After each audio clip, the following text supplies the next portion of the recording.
Game here is a new game, so the troops are not in really. I'll go ahead and show you what a new map looks like before the Greeks play their turn, and then the rest of the gameplay we're going to go ahead and show in the next couple of tutorials. So you get your little ad up here on top. You can get rid of that anytime you want. This is your little controller here. You can move it out of your way however you want. Now, as you see up here in the Persian area, all Persians, you got 11 cavalry, King Xerxes, 81 Persian infantry, 2 Persian generals, and 10 of the Persian immortal units. Those were the immortals were the Persians' elite infantry units. And basically, that Persian army is going to have to come on down here and take one of two passes. You've got the left pass, very narrow, mountains left and right here. And you've got the right pass, which are a little more open, but still fairly defendable. Now, the Greek player is going to choose where to put his units among here, and we're going to cover that in the placement tutorial. Now, the basic play is you've got open territories, which can have up to 3 units in them. You have mountain territories right here, which can have up to only 1 unit in them. Now, as an attacker, you can attack a territory with more than the maximum number of units allowed in the territory. However, if, say I have a bunch of forces and I'm going to attack this territory right here. Now, that's a normal territory and it can support a maximum of 3 guys.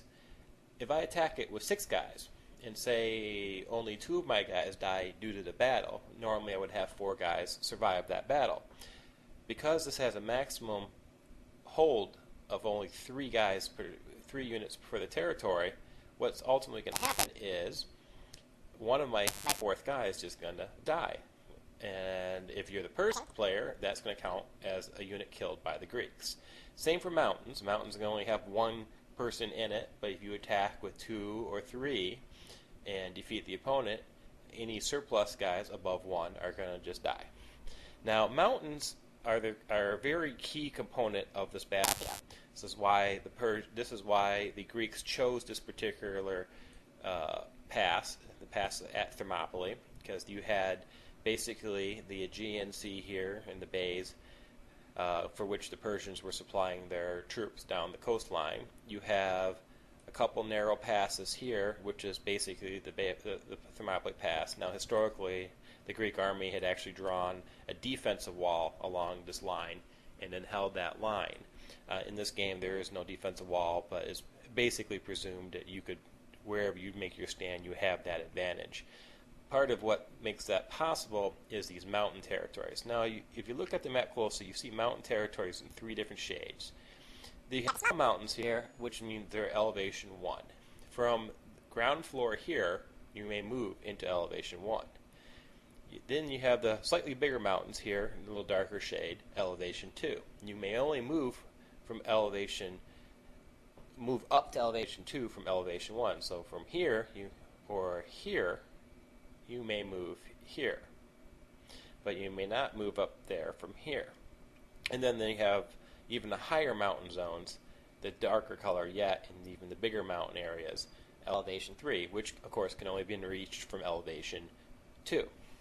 Now, the mountains give you defensive bonuses. Basically, on a 1 through 10, the attackers are losing 1 2/3 attack points. Now, for a infantry unit that only attacks at a 3 or a 4, that's a pretty significant combat penalty.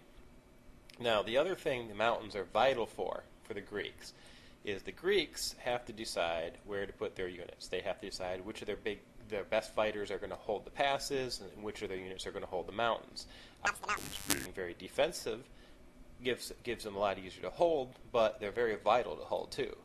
One of the other tutorials we're going to cover is called range striking, and that is the big advantage of having troops on the mountains. They can range strike at the troops down below. That is one of the key components to trying to ultimately holding the pass.